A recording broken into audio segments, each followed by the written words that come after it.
আপনারা প্লিজ আপনাদের পরিবারগুলোকে রক্ষা করুন, পরিবারের প্রতি আপনার দৃষ্টি নিক্ষেপ করুন। পরিবার থেকে আপনার স্ত্রী, আপনার মা, আপনার বোন, আপনার মেয়ে, তাদেরকে বিশেষ করে দিন শিখান। মনে রাখবেন, দাজ্জালের সবচেয়ে বেশি অনুসারী কারা হবে জানেন?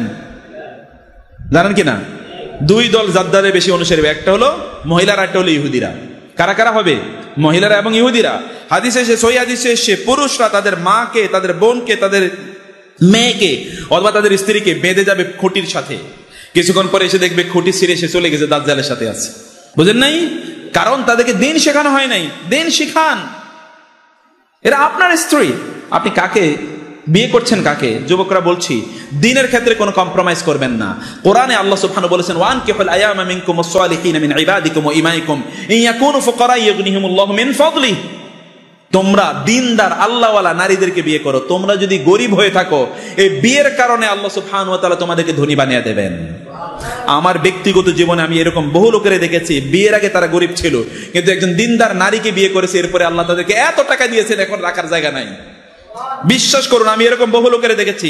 যুবকরা যারা আছেন, আল্লাহ সুবহানাহু ওয়া তাআলা যা আপনাদের জন্য কল্যাণকর রেখেছেন সেগুলোকে আপনারা গ্রহণ করুন। রাসূল সাল্লাল্লাহু আলাইহি ওয়াসাল্লাম বলেছেন, একজন পুরুষের জন্য তার সৌভাগ্যের চাবিকাঠি হলো 4টি, অন্য হাদিসে এসে 3টি। তম্মদ চাল মারআতু সালিহা, একজন নেককার দিনদার সতীসাধ্যী স্ত্রী, এমন একজন ব্যক্তিকে স্ত্রী হিসেবে গ্রহণ করুন। আপনাদের সন্তানদেরকেও বিয়ে যখন করাবেন তখন দিনদার, দিন দেখে বিয়ে করান। সংসারটাকে যদি জান্নাতি বানাতে চান, তাইলে এরকম রব্বানা হাবলানা মিন আজওয়াজিনা ওয়া যুররিয়াতিনা কুররাতা আয়ুন, চোখের পুতুলি দেখলেই চোখ নয়ন জুড়িয়ে যায়, এমন ভাবে আপনি তাদেরকে বানান। যদি শুধুমাত্র ওই চামড়ার সৌন্দর্যের দিকে তাকান, চামড়ার সৌন্দর্য কিছু না, কয়েকদিন পরে এগুলো এমনি শেষ হয়ে যাবে। চামড়ার সৌন্দর্য কিছু না, আমি বহু চামড়া সৌন্দর্যওয়ালা লোকের দেখেছি, অহংকারের ঠেলায় তারা গোটা জীবনকে জাহান্নাম বানিয়ে ফেলেছে। আবার বহু লোকের দেখেছি চামড়া তাদের কালো, কিন্তু অন্তরটা এত সাদা, গোটাটাই নূর দিয়ে ভর্তি। ওদের অন্তরটাকে আল্লাহ সুবহান সাদা বানিয়ে দিয়েছেন। চামড়া সাদা দিয়ে কি করবেন আপনি? চামড়া সাদাওয়ালাদের অপরাধ দেখেন নাই সারা পৃথিবীতে কিভাবে?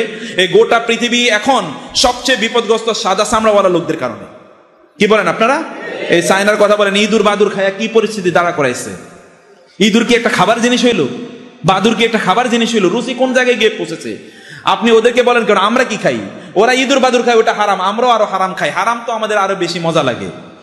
হারাম কি আরো মজা লাগে, আরেকজনের খাবার আরো বেশি মজা লাগে। 4 ব্যক্তি কোনোদিন জান্নাতের গন্ধ তারা পাবে না, এরা কোনোদিন জান্নাতে যেতে পারবে না। তোর মধ্যে একটা হচ্ছে যেটা মাদক দ্রব্য সেবন করে। যুবকরা বলছি, মাদক দ্রব্য গ্রহণ করলে 40 দিন তো ইবাদতই কবুল হয় না। আপনি কিসের ইবাদত করতে আসেন? মদ খাইলে 40 দিন ইবাদত কবুল হয় নাকি?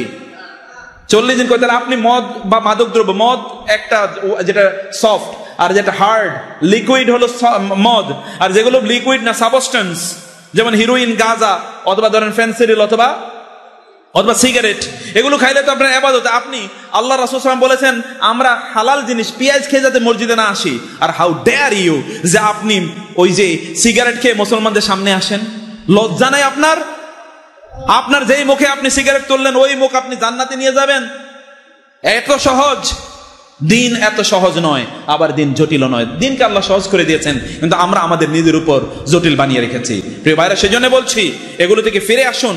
এগুলো গোটা জীবনকে শেষ করে দেবে। আমি বহু যুবকের নাম কথা জানি যারা তাদের গোটা জীবন শেষ করে দিয়েছে এগুলোর পিছনে ঘুরা। এখন তাদের দুনিয়াও নাই, আখেরাতও নাই। সর্বশেষ যে এটাই আমার লাস্ট কথা, যে যুবকরা আপনারা দিনটাকে বুঝুন, আপনারা দিনটাকে আপনারা ভালো করে বুঝুন। আপনারা অন্যদেরকে সেলিব্রিটি হিসেবে গ্রহণ করবেন না।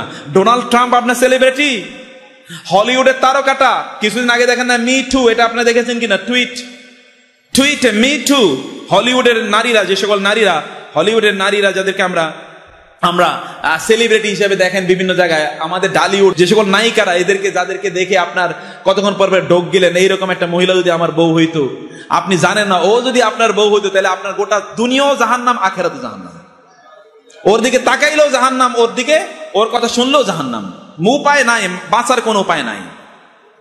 সেই রকম নারীদের কিছুদিন আগে দেখেন নাই ওদের অবস্থা হচ্ছে এই ডোনাল্ড ট্রাম্পের বিরুদ্ধে ওইখানকার মহিলার একজন পর্ন, অর্থাৎ আমাদের দেশে যাদেরকে বলে প্রস্টিটিউট, প্রস্টিটিউটের বাংলায় কি বলে আমি নাইলে মুখে নাই শব্দটা উচ্চারণ করলাম না, ওইরকম একটা প্রস্টিটিউট একজন মহিলা, পর্ন গার্ল, এই ডোনাল্ড ট্রাম্পের বিরুদ্ধে অভিযোগ এনেছে। ওই ডোনাল্ড ট্রাম্প ওর সাথে অপরাধ করেছে।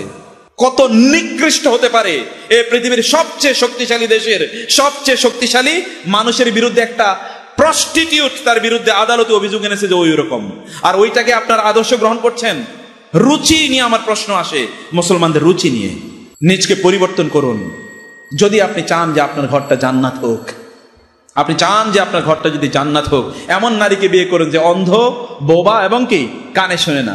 এক আল্লাহওয়ালার ব্যাপারে এরকম একটা গল্প বলা হয় যে অন্ধ, বোবা এবং কি কানে শোনে না এরকম মহিলারাই বিয়ে করছে। তো অন্ধ কেন? কোনোদিন কোনো পুরুষের দেখে নাই, বেগানা পুরুষ। বোবা কেন? কারণ কোনো পুরুষের সাথে কোনোদিন কথা বলে নাই। আর বধির কেন? কারণ কোনো পুরুষের কোনোদিন কণ্ঠ শুনেন নাই। ভাইরা, এই জায়গায় এখানে যারা যুবকরা আছেন, অশ্লীল মহিলাদের গান শুনবেন, এই কান, যেই কান আল্লাহ আপনাকে দিয়েছেন, ওইটা দিয়ে আপনার শোনার অধিকার নাই। অন্য কান, অন্য কারো শয়তানের কাছ থেকে একটা কান নিয়ে আসেন, ওইটা দিয়ে আপনি গান শুনেন, তাতে আমাদের কোনো আপত্তি নাই। কিন্তু আল্লাহ দিয়েছেন, সেটা আল্লাহর বিরুদ্ধে আপনি ব্যবহার করবেন। How dare! কতটা hot sort of audacity you are having. আপনার কত বড় স্পর্ধা যে আপনি আল্লাহর বিরুদ্ধে, আল্লাহর দেয়া নেয়ামত আল্লাহর বিরুদ্ধে আপনি ব্যবহার করছেন। এটা করবেন। আল্লাহ সুবহানাহুর বিরুদ্ধে দাঁড়ালে কেউ দাঁড়াতে থাকতে পারে না। আলাম তারা কাইফা ফাআলা রাব্বুকা বিআসহাবিল ফিল। আল্লাহ সুবহানাহু ফারসালা আলাইহিম ওয়া আরসালা আলাইহিম তায়রান আবাবিল। যাকে যাকে পাখি পাঠাইছে, ওই সময় পাঠাইছে পাখি, এখন পাঠাইছে পঙ্গপাল, এর আগে পাঠাইছে কি করোনা, কি কি এর আগে পাঠাইছে ডেঙ্গু, মশা। আল্লাহ যে কি পাঠাইয়া কবে শেষ করে দেবে জানেন না আপনি। আল্লাহ সুবহানাহুর কাছে ফিরে আসুন। আল্লাহ সুবহানাহু ওয়া তাআলা আমাদেরকে দ্বীন বোঝার তৌফিক দান করুন।